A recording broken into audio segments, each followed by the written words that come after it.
Good afternoon. Welcome to Restart Michigan with KPMG Supply Chain Series, Part 1 of 3, Future of Supply Chain Operating Models in the New World Order. My name is Tabitha Mensch, and I am an Engagement Manager with Detroit Regional Chamber and Mich Auto. Thank you for joining this session. The Chamber launched this series of webinars to help businesses across the state prepare to restart operations and return to work. I would like to thank our guest speakers, KPMG, for volunteering their time to share their expertise. Before we get started, I wanted to make participants aware that all participants are on mute, but you do have the ability to submit questions at any time throughout the webinar in the control panel. Our speakers will try to address as many of the questions as time will allow. I will now turn the webinar over to Amit Gupta from KPMG. Hi, good afternoon, everybody. Thanks for joining today. My name is Amit Gupta. I'm a partner with the supply chain practice at KPMG. I work a lot in the manufacturing sector, particularly in industrial manufacturing, automotive, aerospace and defense, as well as consumer manufacturing and med devices. Been consulting for about 35 years, and glad to be able to talk to you about our point of view around the future of supply chain operating models in the New World Order.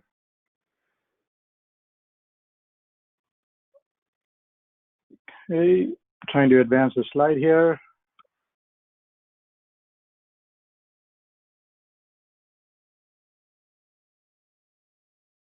Seems to be a bit of a delay, so you should be seeing a slide that is titled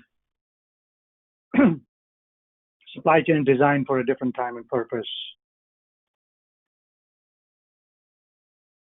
So if we look at our supply chains today, most of the supply chains today are designed, for the 90s, right? That was when free trade, or what would later become known as the Washington Consensus, regained the upper hand due to several important geopolitical and technological changes. Geopolitically, it was the Reagan and Thatcher era, followed by the fall of the Berlin Wall, NAFTA, and other free trade agreements. And on the technology side, it was driven first and foremost by the internet, but also by cheaper and faster transportation technologies. Tom Friedman, who's quoted at the bottom of this slide, captured that thinking extremely well in his book, The World is Flat, which was published about 15, 20 years ago and won him a Pulitzer Prize as well. So really no surprise that the concept of supply chain management developed in the late 70s, early 80s, really took off in the 90s.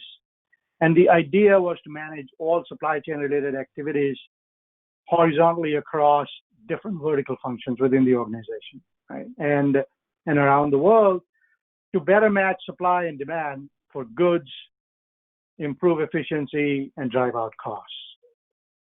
Now, also important was the idea of modularizing supply chains, which made it easier to disaggregate supply chains and enable suppliers to plug in from anywhere.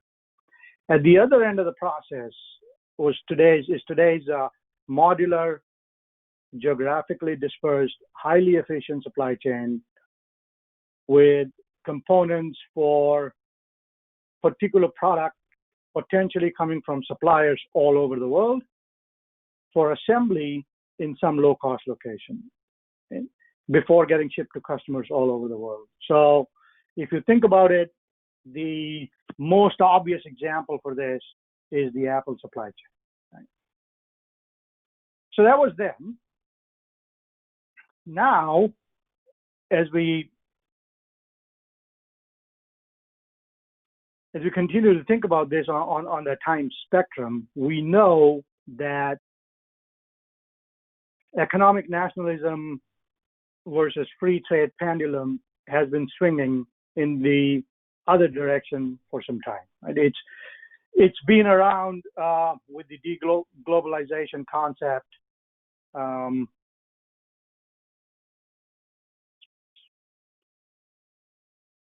Are we having a delay, organizer, in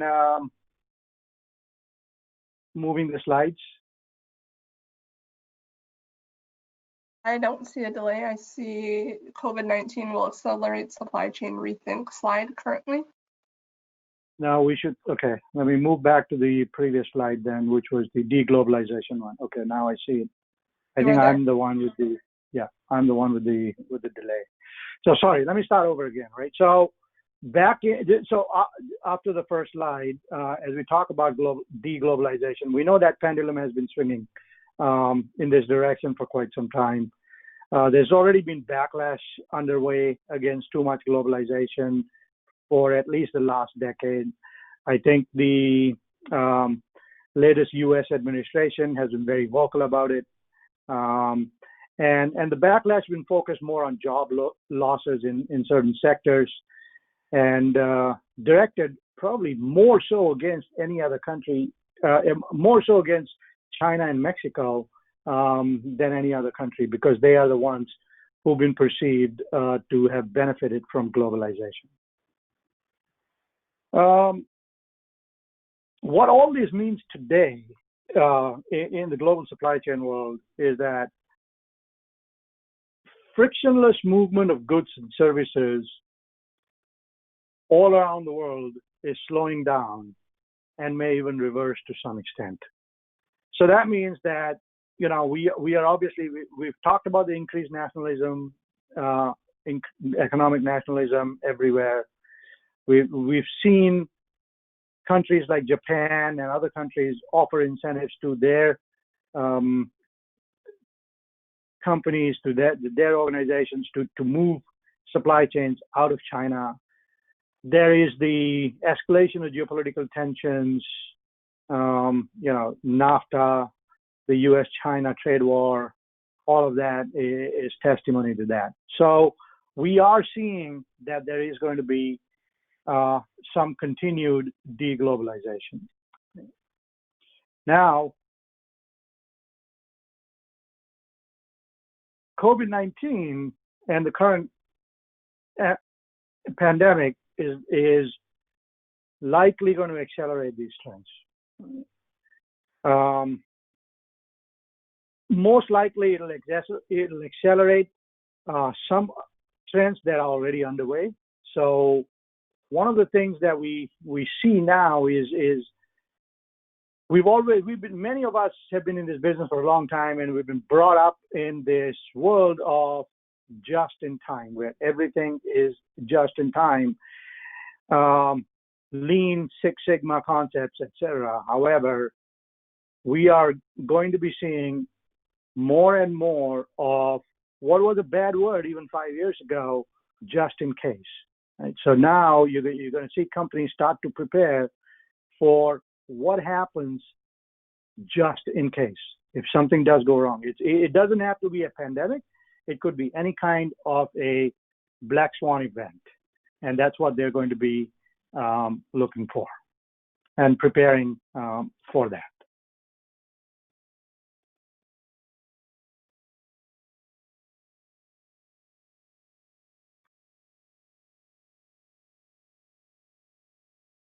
Oh, I think I missed a slide here. So let me go back.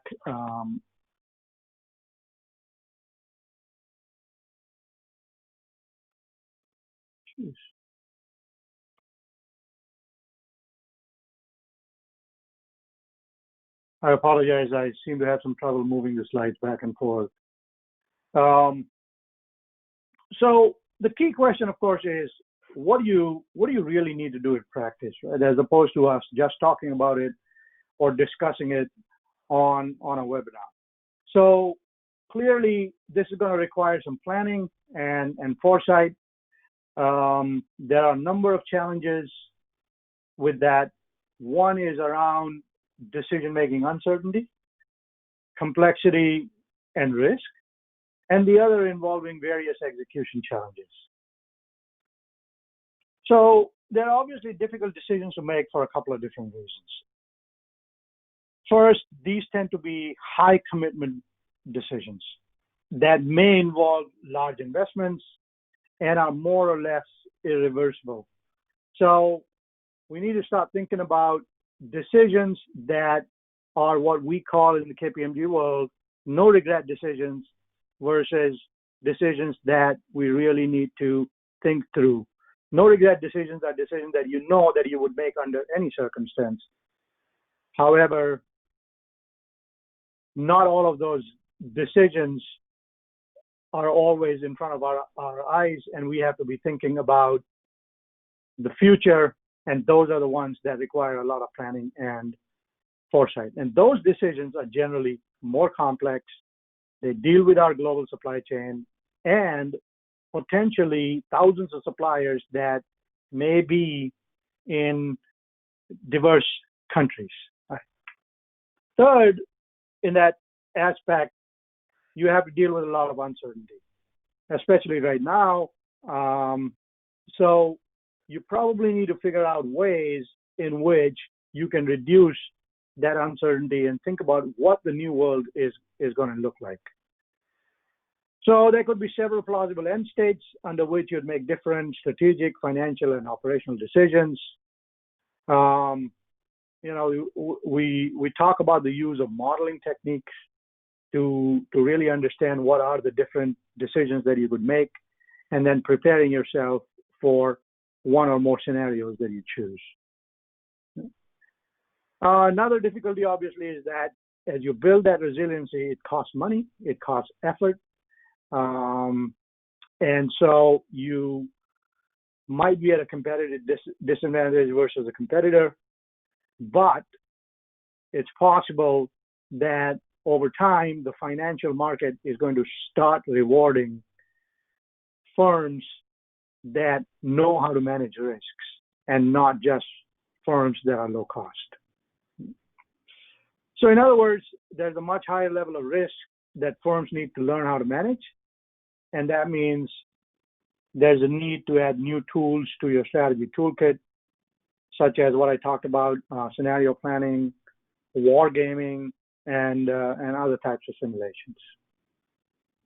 So then there's the execution challenges. So let me just briefly touch upon some of those execution challenges. First, it's important to explicitly consider upfront how agile and resilient the future supply chain needs to be. So this is not a one-size-fits-all. Never has been. Supply chains have never been one-size-fits-all. But this adds a completely new dimension, because as a company, you have to try to figure out what are the types of risks you want to manage against, how agile you want to be, how resilient you want to be. There's a set of requirements and decisions that will need to be integrated and traded off against each other. This is not just the usual in-market versus operational efficiency trade-off, but also tax and other considerations, since these are often incompatible with operational considerations. In other words, when we think about it, the optimal supply chain and the operations footprint from a customer, market back, and operation perspective will be very different, or could be very different, from a tax optimized solution. So there's a real need for these trade-offs to be considered explicitly and simultaneously. Right? And that's not always easy.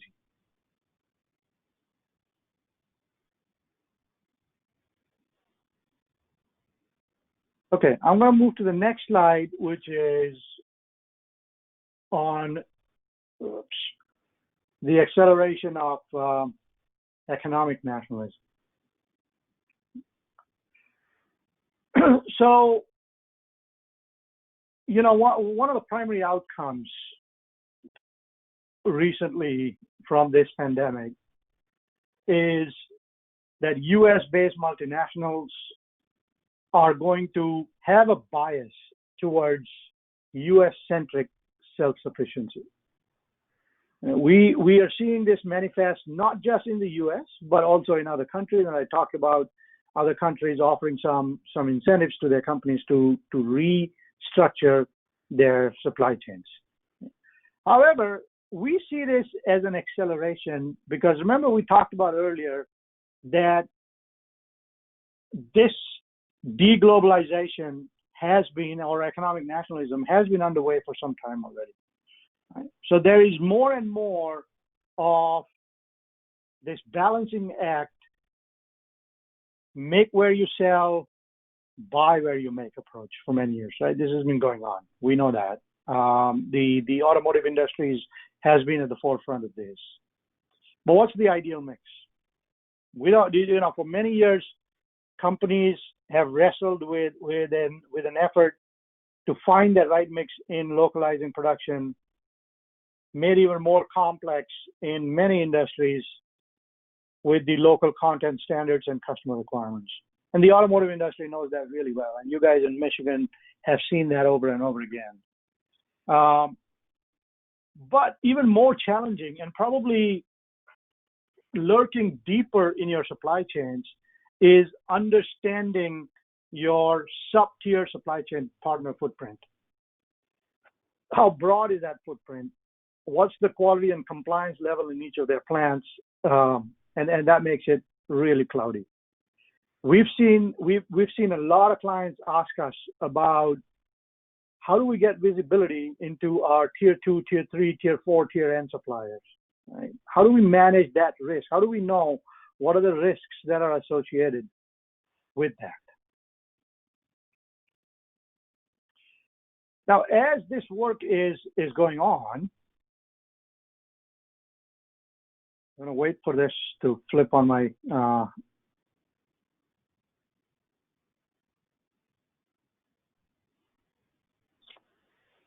as this work is going on, we're thinking in a lot of companies have neglected in the past to do the hard work around restructuring supply chains. They've done the cosmetic work, but we think it's the end of that cosmetic surgery that they've been doing, right? And they haven't done the hard work, and they have good reasons. Well, one, it's hard, and two, you could get away with not having to do it. But things have changed. Many companies have not appropriately de-risked their supply chains and instead resorted to more piecemeal contingency plans, superficial risk management tactics, which yield fairly predictable results, and at best, skin-deep business resilience. The risk and exposure that we talked about has given rise to restructuring with a bias towards controlling as much of the supply chain activity as possible within local markets. So that's the trend, right? And as you think about what companies are going to do, they are going to have some plays. And there are going to be two types of plays. They're going to be defensive plays and offensive plays. The defense or the defensive plays are really oriented around the short to mid-term operations crisis. So contract evaluations, review of exposure, all of these are already underway, many of them. You guys have been doing it for some time. The offensive plays, on the other hand, are focused on deep restructuring of the supply chain operating model. This is how are we going to deliver against customer expectations and manage the risk. This is more invasive, ultimately more impactful, and it addresses some of the underlying structural issues that we've described. Now, a lot of these offensive plays are rooted in a more pervasive economic nationalism movement. Again, very much focused on more self-sufficiency and reducing the risk. So this is going to lead to what we think is the agenda for COOs in the future. We have a point of view around what the future of supply chain is going to look like, what the operating model is going to look like, what companies are going to be thinking about and focusing on. We think there are 6 pillars that COOs of the future, COOs are going to think about from a future supply chain perspective. Right? One is the use of platforms. This is an outside-in operating model. You'll see a lot of as-a-service platforms. We have a point of view that many companies are going to be offering their services on an as-a-platform basis. Many companies are going to be utilizing services from other companies on an as a service platform. But there are many companies that are going to do both. So in other words, for some things they may use and be a user of platforms. For others, they may be the provider of platforms. And yet, for other services, they may do both depending on the business conditions at any time during the year. The second pillar is around the workforce. Rapid workforce reskilling is required. It's a critical success factor. We know that artificial intelligence, design thinking, predictive analytics, robotics are the wave of the future. And the workforce has to understand how to leverage these in daily work, as well as how to design new products and services using these techniques. You'll have to start embracing emerging technologies around blockchain, process automation. The automotive industry, from a robotics and a automation perspective, is far ahead of many industries when it comes to manufacturing, but they may not be as far ahead as other industries when it comes to other back office operations, for example. And the last three pillars are really more about making some decisions and helping your customers. The cognitive decision center is collaborative, and it includes information and collaboration with your suppliers as well as your customers, and it uses cognitive techniques. So all the other emerging techniques that we just talked about, AI, analytics, process automation, blockchain, etc., they can be utilized by harnessing big data. And companies are going to be developing cognitive decision centers whereby they make decisions using a lot of data, and some of these techniques. Some of these decisions are also going to be automated. And that's what I talked about in terms of robotic process automation in and outside of manufacturing. We talked a little bit about supply chain restructuring. The micro supply chains pillar actually tackles that, as there is going to be a shift to localized production. And when you think about micro supply chains, the other thing to think about is the product variety that you're providing to your customers.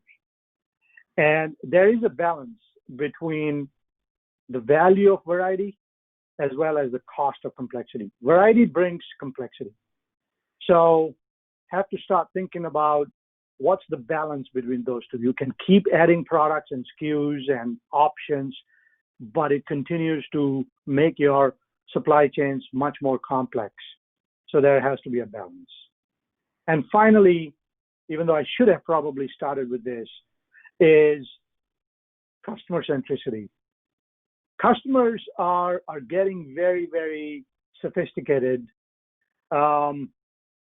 The platforms such as Amazon and other retail consumer-oriented platforms are driving people in the workforce to go into their offices and start thinking about, why can I not get the same experience from my suppliers? If I'm a customer, why can I not get the same experience that Amazon offers me?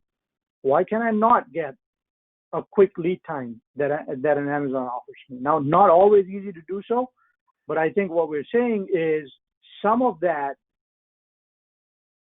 customer-centric experience that is delivered by companies such as Amazon is going to translate over into the corporate world as well.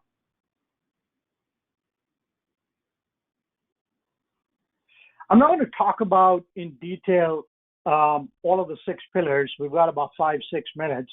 So I'm just going to focus on 3 of these. The first one I want to talk about is workforce.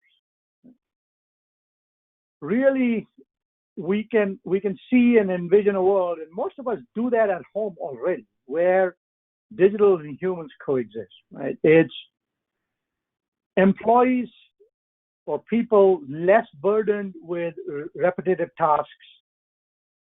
However, key decision-making remains with the human experience. So you automate the repetitive tasks, you have some rules around that, it learns from your decisions so that even more and more tasks can be automated in the future. But if there are key decisions that need to be made, they still require human intervention. And so our workforce has to start developing those skills. We have to start looking at supply chain as a business partner. So within an organization, supply chain is a function. In many, many cases, and in a lot of companies that we know of, supply chain is the enabler. But I think in the future, supply chain needs to be looked upon as a business partner across functions, just like you look at finance or marketing or other functions as a business partner. So that change of culture is going to be required.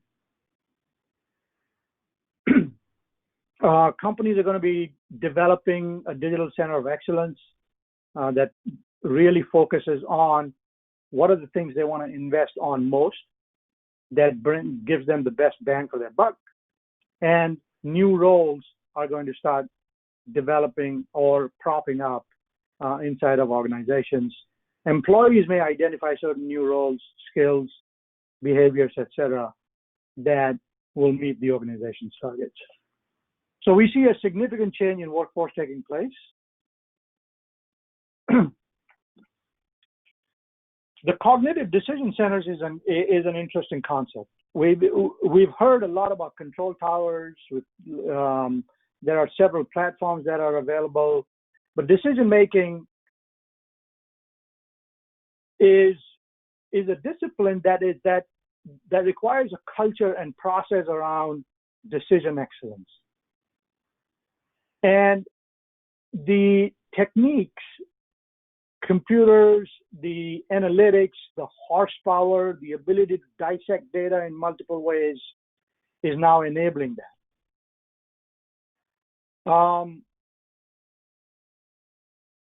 The other thing probably is the fact that human judgment and intuition will always continue to be important to execution. So humans can get the data processed by the big data techniques, but eventually, as we talked about earlier from a workforce perspective, they still have to make the decisions. And the final piece that I just wanted to talk about and touch upon is this micro supply chains. We talked a little bit about balancing cost and complexity, the cost of complexity and the value of variety. This is really exploding at very, very what one would call exponential rate. And you need to start understanding where complexity drives value, where variety drives just pure complexity and cost and no value.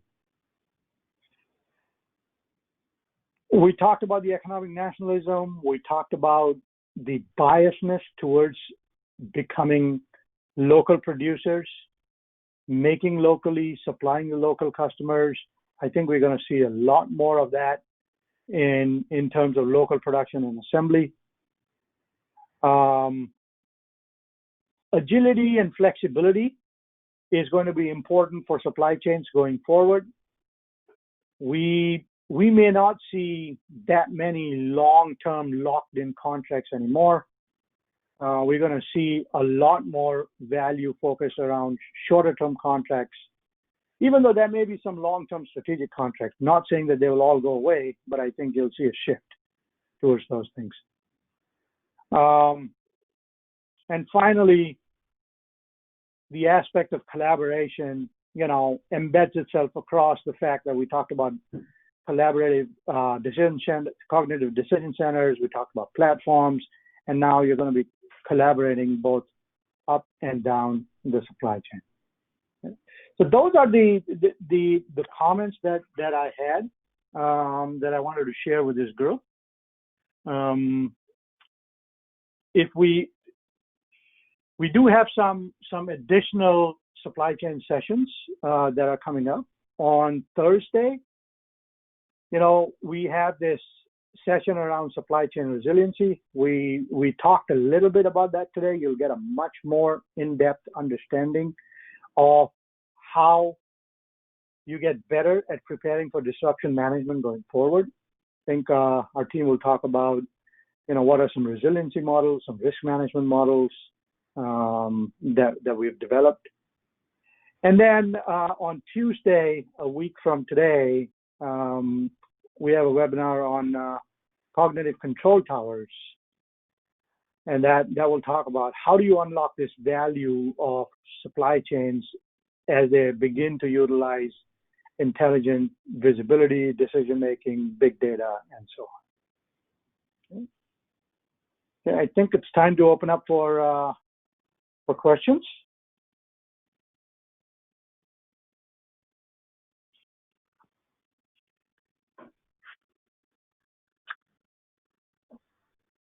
All right, Amit, this is PJ. I see we've got a few questions here. I'm seeing a few specifically around technology. So maybe if you can just shed a little bit more light about some of the technology that our clients are using to better prepare for the new world order and future supply chain. Yeah, it's a very good question that's been asked. So, number of technologies that our clients are beginning to use. Right? One is around platforms that are offering control towers. So there are a number of planning software companies that have this control towers. Like I said earlier, we'll have a webinar on this. JDA Solutions, which has now been renamed Blue Yonder, is one. There are other cloud providers like Oracle. Those are providing these solutions. We have some proprietary risk management solutions that we've built in KPMG across the supply chain, and some of those address just supplier risk. Others address the entire spectrum of risks. Others talk about predicting the risks in the supply chain. And then, of course, in the automotive world and other worlds, we've seen the use of technology such as additive manufacturing that's going to continue to get more and more use going forward. Great, that's super helpful, Amit. I'm not sure how much time we have. I see a few more questions here. So Amit, maybe do one more, I think. Yeah, sure thing. So let's go with in which industries are your clients making a bigger push towards economic nationalism? Oh boy, that is economic nationalism. I think is prevalent across multiple industries.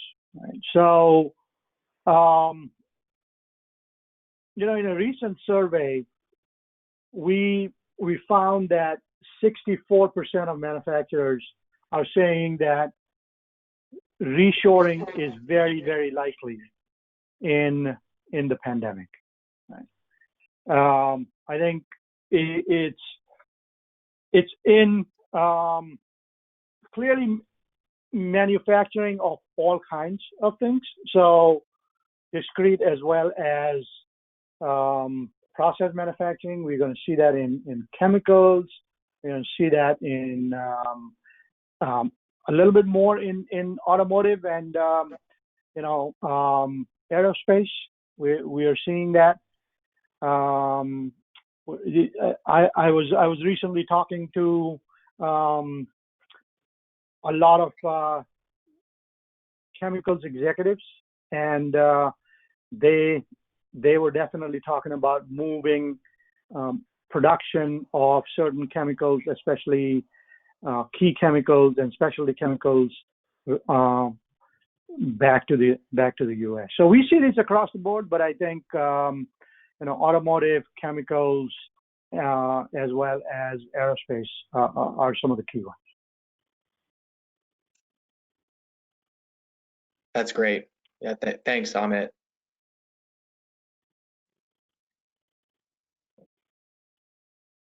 Okay. I think we are about at the end of time. What I do is now hand it back to Tabitha. Tabitha, back to you. Thank you very much. This is Tabitha Mensch again from the Chamber to wrap up today's discussion. We'd like to thank the team at KPMG for their time and sharing their expertise. To all the participants, thank you for your time today. You will soon receive an email from me with a link to today's discussion in case you want to review any of the information shared. The email will also include some information about the upcoming sessions. Please visit our website, detroitchamber.com/COVID-19 for upcoming schedules for Restart Michigan webinars and our teletown halls, as well as more valuable information and data to help your business return to work. Have a lovely afternoon. Great. Thank you.